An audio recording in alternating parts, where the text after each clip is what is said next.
ರೀ ಗ್ರೇಟ್ ಚಿತ್ರಗುಪ್ತ ಇವರು ಇರಬೇಕಾದ್ರೆ ಇನ್ಯಾವ ಚಿತ್ರಗುಪ್ತ ಭಟ್ರ ಅಲ್ಲ, ನಾವು ಹೇಳ್ತೀವಿ ಕೇಳಿ, ಒಂದು ವಿಷಯ ಹೇಳ್ತೀನಿ. ಅಂದರೆ ಹಳಬೆಯವ್ರ ಕಾಲದಿಂದನೂ ನೋಡ್ಕೊಂಬಂದಿದ್ವಿ.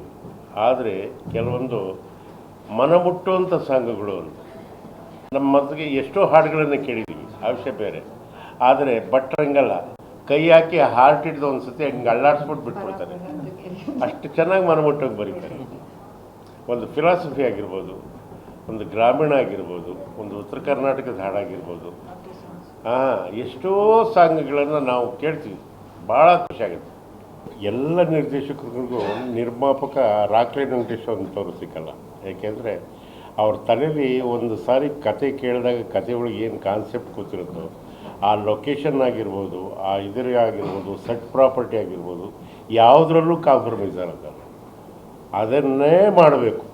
ಇಲ್ಲ ಕಣ ಸ್ವಲ್ಪ ಚೇಂಜ್ ಮಾಡೋಣ ಅಂತ ಭಟ್ರು ಹೇಳಿದ್ರು, ಇಲ್ಲ ಭಟ್ರೆ ಅದು ನೀವು ಹೇಳಿ ಚೆನ್ನಾಗಿತ್ತು, ನನಗೆ ಅದು ತಲೆಯಲ್ಲಿ ಕೂತ್ಬಿಟ್ಟಿದ್ದು, ದಯವಿಟ್ಟು ಅದನ್ನೇ ಮಾಡಿ, ಅದಕ್ಕೆ ಎಷ್ಟೇ ಖರ್ಚಾದರೂ ಪರವಾಗಿಲ್ಲ.